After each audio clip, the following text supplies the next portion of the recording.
சூரியனை பார்த்து நாய் குலைப்பதைப் போல அடுத்தவரின் கருத்துக்கு முக்கியத்துவம் கொடுக்காதே. ஏனெனில் நீ முக்கியமாக நினைப்பவரின் முக்கியத்துவமாக நீ மாற வேண்டுமெனில் நீ வெற்றி பெற வேண்டும். நான் உங்களில் ஒருத்தி. Hello friends, welcome to Mahi's tips. முயற்சி செஞ்சு தோற்று போகிறவங்கள விட முயற்சி செய்யாமல் என்னால் அதை செய்ய முடியுமா அப்படிங்கிற கேள்வியிலே தோற்று போகிறவங்க தான் ரொம்ப அதிகமாக இருக்கிறீங்க. ஒரு மாதத்தில் சிலபஸ் கம்ப்ளீட் பண்ண முடியுமா அப்படின்னு நீங்கள் கேள்வி கேட்டே இருந்தீங்கன்னா அந்த கேள்விக்கான பதில் உங்களுக்கு கிடைக்கவே கிடைக்காது. ஒரு மாதம் இருக்குது, சிலபஸ் கம்ப்ளீட் பண்ண முடியும் அப்படிங்கிற நம்பிக்கையோடு படிக்க ஆரம்பிங்க. இப்போ தான் நீங்கள் படிக்க ஸ்டார்ட் பண்ணுறீங்க அப்படின்னா சிலபஸ் நீங்கள் 3 டாப்பிக்காக பிரிச்சுக்கோங்க. Part A Tamil, part B உங்களுக்கு GS, part C maths. So நீங்கள் இந்த 3ஐயும் ஒரே ஈவனாக கம்ப்ளீட் பண்ண ட்ரை பண்ணுங்கள். இது ஒரு ஃபர்ஸ்ட் ஸ்டெப். உங்களால் டெய்லி 3 சப்ஜெக்ட் ஈவனாக கொண்டு போக முடியல அப்படின்னா நீங்கள் ஆப்ஷன் 2 ட்ரை பண்ணுங்கள்.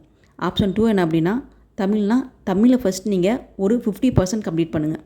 ஏன்னா நமக்கு டேஸ் கம்மியாக இருக்குது. நீங்கள் தமிழில் 100% முடிக்கிறதுக்குள்ளே உங்களுக்கு 1 மந்த் ஓடி போயிடும். தமிழை நீங்கள் 50% கம்ப்ளீட் பண்ணுறதுக்கு ஜஸ்ட் 10 டேஸ் வச்சுக்கோங்க. இந்த 10 டேஸ்க்குள்ளே தமிழில் 50% போர்ஷன் தான் கவர் பண்ணணும் அப்படின்னு. அந்த 10 டேஸ் முடிஞ்சதுக்கப்புறம் ரிமெம்பர் 10 டேஸ் மேக்ஸ் எடுத்துக்கோங்க. மேக்ஸில் 50% முடிங்க. இந்த மேக்ஸில் நீங்கள் 50% முடிச்சுட்டு இருக்கும்போதே தமிழ் ஃபஸ்ட்டு முடிச்சிருப்பீங்க பார்த்தீங்களா, அதை தமிழையும் நீங்கள் சேர்த்து ரிவிஷன் பண்ணிக்கிட்டே மேக்ஸ் பார்க்கணும். பேலன்ஸ் இருக்க அந்த 10 டேஸ் ஜிஎஸ். இந்த ஜிஎஸ் படிச்சுட்டு இருக்கப்ப தமிழ் அண்ட் மேக்ஸ் படிச்சிங்க பார்த்தீங்களா, அதை திருப்பி பார்க்கணும். இந்த மாதிரி நீங்கள் இந்த 3 டாப்பிக்கில் மோர் தென் 50% கவர் பண்ணிட்டீங்க அப்படின்னா கண்டிப்பாக உங்களுக்கு ஒரு கான்ஃபிடன்ஸ் வந்துடும். இதுதான் லாஸ்ட் மெத்தட். நீங்கள் மேக்ஸ் சுத்தமாக வராத ஆளாக இருந்தீங்கன்னா இதை ட்ரை பண்ணி பாருங்கள்.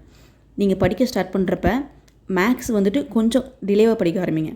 Tamil and GS more then 50% syllabus complete பண்ணதுக்கப்புறமா ஒரு 15 டேஸ் கழித்து மேக்ஸில் இருக்கிற most important topics, simple interest, compound interest, time and work sums, இந்த மாதிரி ரிப்பீட்டட் கொஸ்டின் கேட்குற ஏரியாவில் இருக்கிற புக்கில் இருக்க சம்ஸ், எடுத்துக்காட்டு சம் அண்ட் பயிற்சி வினாக்கள் எல்லாமே போட்டு பாருங்கள்.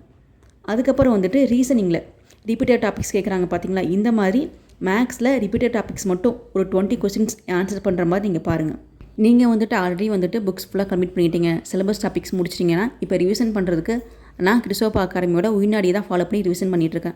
ஸோ ரிவிஷன் பண்ணுறதுக்கு நீங்கள் அந்த மாதிரி ஏதாச்சும் ஃப்ரீ சோர்ஸ் கிடச்சிச்சுன்னா அதை ஃபாலோ பண்ணுங்கள். 50 டேஸ் சொல்லியிருந்தாங்கன்னா 50 டேஸ் நீங்கள் ஸ்கிப் பண்ணாமல் ஃபுல்லாக ஃபாலோ பண்ணுங்கள். கண்டிப்பாக ஃபுல்லாக ரிவிஷன் பண்ணிட முடியும். இன்றைக்கி நான் உயிர்நாடியில் ஷெட்யூல் 2 இருக்கேன். ஷெட்யூல் 1 ஆல்ரெடி கம்ப்ளீட் பண்ணியாச்சு. அதில் நான் 186 கொஸ்டின்ஸ் போட்டிருந்தேன். எப்பயுமே உங்களை குறைச்சல எடை போடவே போடாதீங்க. ஒரு மாதத்தில் ஒருத்தனால் சிலபஸ் கம்ப்ளீட் பண்ண முடியுதுன்னா நம்மளால் முடியாதா? நம்மளும் அவனும் சேம் அதே தான். அவனுக்கு ஒன்றும் எக்ஸ்ட்ரா கடவுள் மூளை ஒன்றும் எக்ஸ்ட்ரா ஒன்றும் படிக்க கிடையாது. எல்லாமே உங்களோட ஃபோக்கஸில் தான் இருக்குது. நீங்கள் முயற்சி பண்ணிங்கன்னா கண்டிப்பாக உங்களால் எல்லாத்தையுமே சாதிக்க முடியும். உண்மையான தோல்விங்கிறது முயற்சி செஞ்சு தோற்று போகிறான் பார்த்தீங்களா, அதோட வலியும் வேதனையும் அவனுக்கு தான் தெரியும். சும்மா ஒன்றுமே பண்ணாமல் நமக்கு கமெண்ட் பண்ணுறவனும் தூரத்தில் உட்காந்து நம்மளை பற்றி உடனே பேசுகிறவங்க நம்மளை பற்றி தெரியாது. ஸோ நீங்கள் அடுத்தவங்களை நினச்சி எப்பயுமே கவலைப்படாதீங்க. உங்களை பற்றி ஜட்ஜ் பண்ணுறதுக்கு உங்களுக்கு மட்டும்தான் உரிமை இருக்குது, மற்ற யாருக்குமே இல்லை. இந்த பயணத்தில் நாம் அனைவரும் ஒன்றாக பயணிப்போம், ஒன்றாக வெற்றி பெறுவோம். தேங்க்ஸ் ஃபார் வாட்சிங்.